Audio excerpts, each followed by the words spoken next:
بسم الله الرحمن الرحيم. هل أتى على الإنسان حين من الدهر لم يكن شيئا مذكورا إنا خلقنا الإنسان من نطفة أمشاج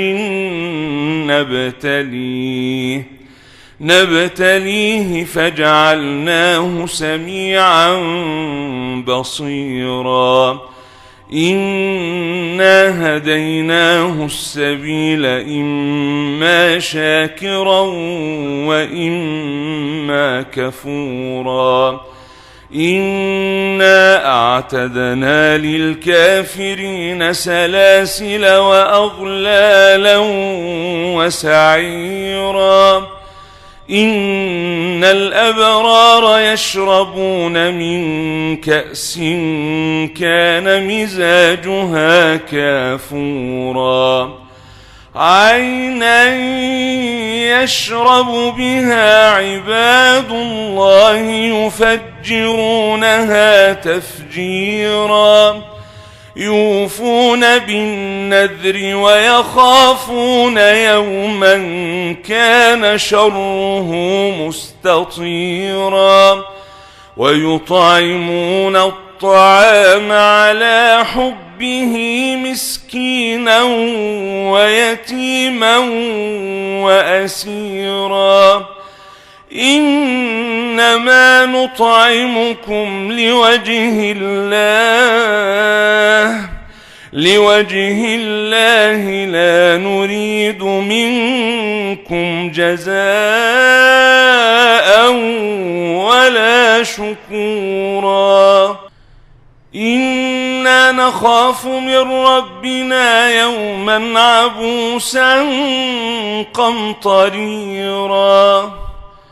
فوقاهم الله شر ذلك اليوم ولقاهم نضرة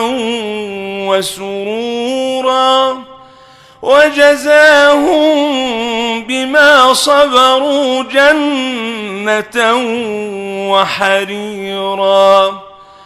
متكئين فيها على الأرائك لا يرون فيها شمسا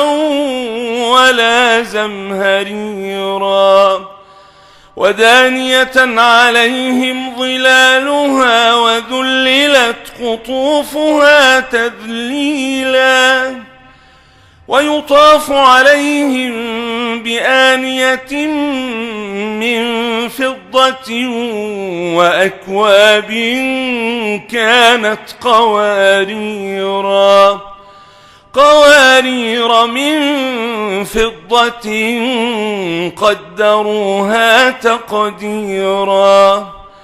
ويسقون فيها كأسا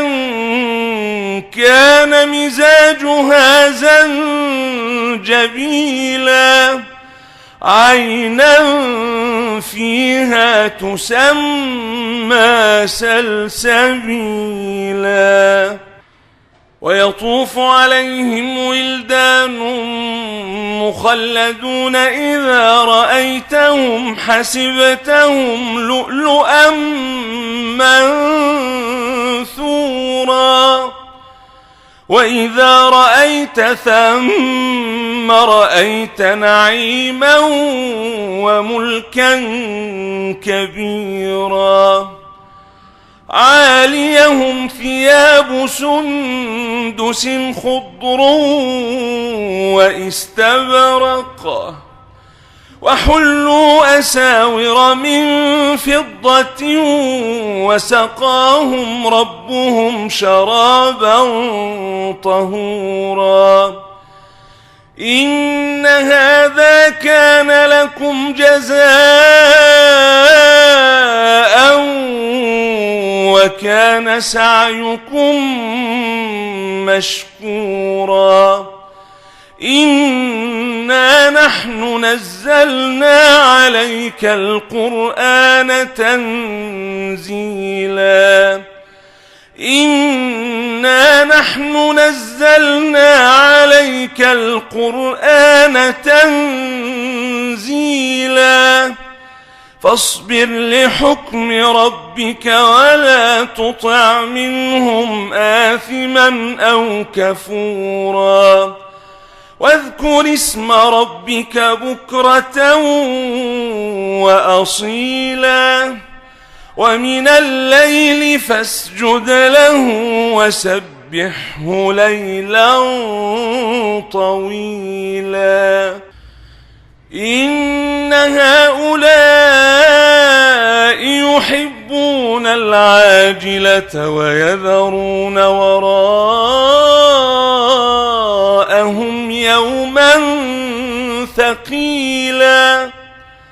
نحن خلقناهم وشددنا أسرهم وإذا شئنا بدلنا أمثالهم تبديلا إن هذه تذكرة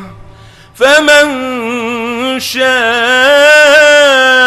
اتخذ إلى ربه سبيلا وما تشاءون إلا أن يشاء الله إن الله كان عليما حكيما يدخل من يشاء في رحمته يدخل من يشاء في رحمته والظالمين أعد لهم عذابا أليما.